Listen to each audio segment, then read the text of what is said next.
to see you both. Good to see you, Chris. Thank you. And thank you for getting on the I see you're countering my dog with a dog of your own. I see, Captain Carhart. What is your dog's name? It's Roscoe. He's a rescue like me. He came out of the coal mines up in Kentucky. And thank you for noticing my new Carhart. As I like to say, you can't hide money, you know. All right. So back to what really matters. Graves is disgusted by this conversation. Go ahead. Yes. Chris, before we get started, thank you for going after those child molesters. I don't care if they're a ring or if they're one dirtbag pedophile. Bust their ass. Send them all to hell. Listen, I'm over it. Well, the consequence, of course, is up to the system, but the need to go after them is much bigger than a lot of Americans know, and we're going to stay on it. So thank you, Congressman. Now, to what happened today. Let's talk about the politics first. Congressman, were you satisfied that the needle was moved today on the recognition of the people involved here, including the Inspector General, that there's more to tell and there is an obligation for more to be told? As you know, I have to be very careful what was talked about in the skiff, but I'd say on a scale of 1 to 10, I'd give it a 4. I'd say the needle moved. It was bipartisan. You know, my dear friend Jared Moskowitz, AOC was in there, Luna, the whole gang. We had one time we had 16 congressmen in there, and these were people that normally you wouldn't see. And the reason they're involved is because people like your other guest, who I'd really like to hear from him tonight more than me, they have continuously pushed this issue and gave it validity. Because somebody like me, the 435th most powerful member of Congress, that ain't moving the needle. But your other guest, he moves the needle. And I want to talk to him because he also has a public service announcement about why this matters for everybody who wants to fly around as part of our lifestyle. But, Ned, what I want to know is, what do you think was the biggest takeaway from today about when you'll start to be able to learn what's being done and what is the fruit of all the money that's being put into this? Well, unfortunately, since it was in the skiff, I can't tell you what the big issue was, but I will tell you that it provided, I'll say, some validity to what's been said. That's about as far as I can. I apologize, but that's what the skiff is about, and I need to honor that commitment. But we are going to have more hearings, and what it really did was energize people in Congress, I think, that are very frustrated and heard people like myself. Oh, now you're trying to one-up me. What's up with that? Yeah, that's right. He's probably. I got 3 of them. I got 3 of them in here, by the way. I got 3. All right, there you go. All right. That's neurotic, but I'm not going to bring that crazy here.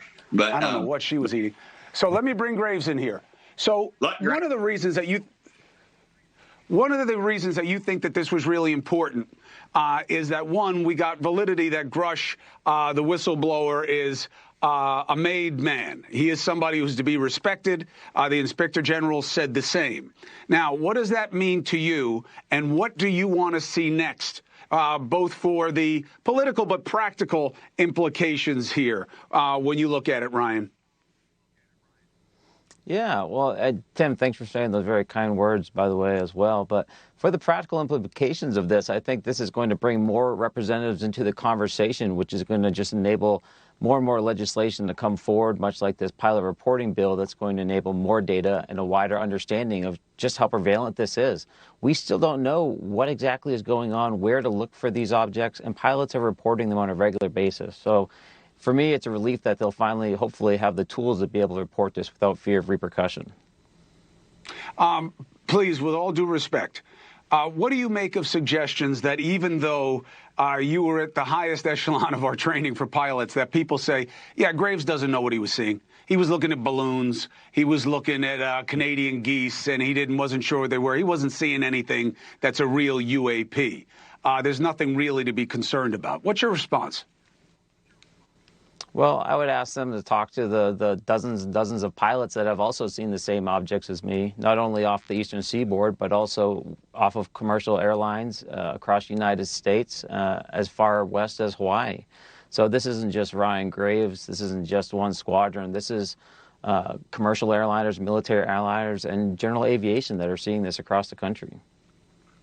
And also, you made a very interesting point that I think is going to be interesting to the congressman also. So there's all this talk about a specific type of airplane that's being grounded because there's some safety concerns. And you said safety concerns. If you're worried about being safe in the air, you better take what's flying around our planes a lot more seriously than just the planes we're in. How so? Well, it goes to the point that we've had with the doors. So if doors were falling off planes, we would expect that there'd be a reporting mechanism so that the problem could be taken care of. It's a bit of a shame that the FAA has been ignoring reports of UAP and UFO for so long, but now they're not going to have the ability to ignore these reports any longer. Can I address that? Go ahead, Ned. That was the original piece of legislation that I had filed. The FAA would have to report those sightings to Congress, and it was blocked, remember, by the intelligence community, not the committee. And now two other congressmen are bringing the exact legislation back. Let's see where it goes. Now we know who's against us. Let's dare them to block it this time. What would you put as a timeline for when you get an opportunity to hear some of what the government has done with these hundreds of millions of dollars in looking for what's flying around our airspace?